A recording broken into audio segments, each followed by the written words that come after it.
Welcome back to Learning to Mom. My name's Elisa, and this week I'm talking about meal planning. I'm totally aware that there are 955,000 different methods for meal planning, but I just thought I would throw my method into the ring and see if it helps you out.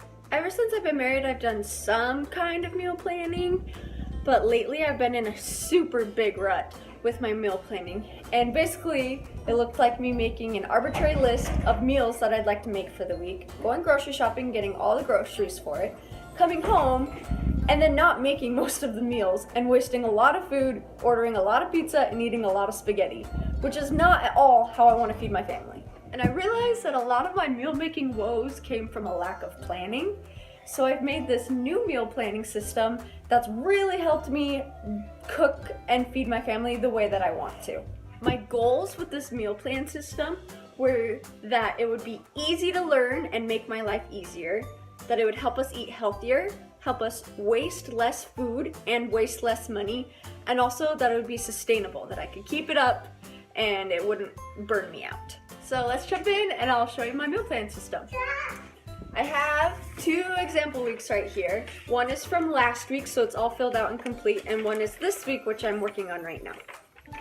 I do my grocery lists on Fridays because Friday is the day that I clean out my fridge, and that way I know what I have, and so I can plan meals with the stuff I have, and that way I waste less. So when I'm making my plan, I just draw it on this piece of paper. It's not very fancy at all, but that's okay. Maybe one day I'll make a printable of it.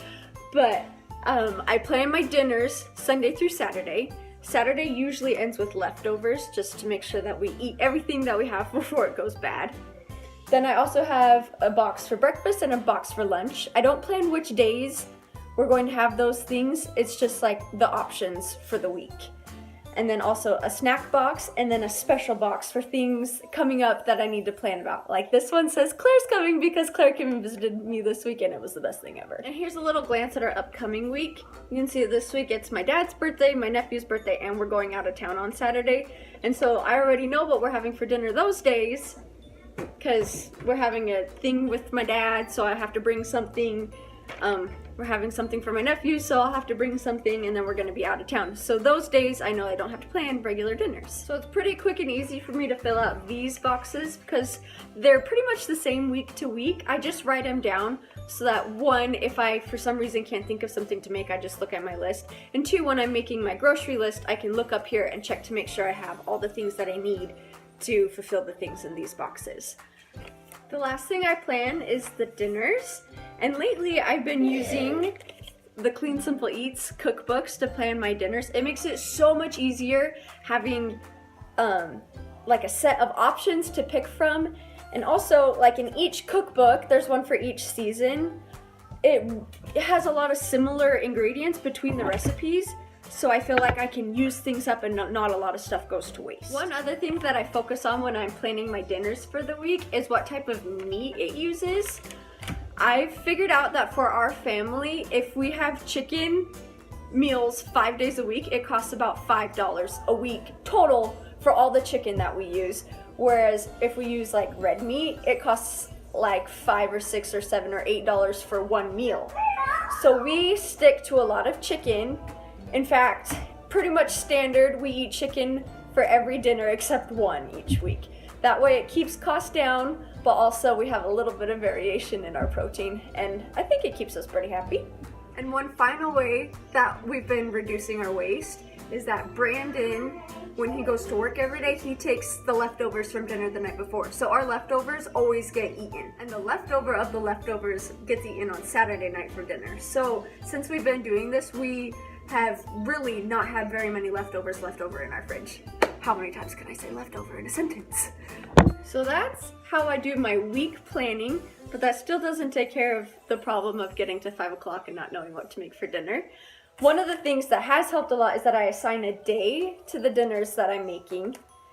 And the thing that has helped the most is that every night before I go to bed, I plan my day, and part of planning my day is also planning my meals. So every night before I go to bed, I write down what we're having for breakfast, lunch, and dinner the next day. And I turn in my cookbook, I open to the page of the recipe that I'm making that day, and I check to see if anything needs to slow cook or if anything needs to be prepped early, and I just make a plan for it. Like on this day, just right at nap time, I say put chicken in. Or on this day, right at 2 o'clock, I say put dinner in the crock pot. So it just gives me a little reminder of when to get dinner started, and so far it has helped so much. Like, we've been doing this method for about 3 weeks now, and we've had dinner every single night, which is pretty exciting. We haven't had takeout a single time.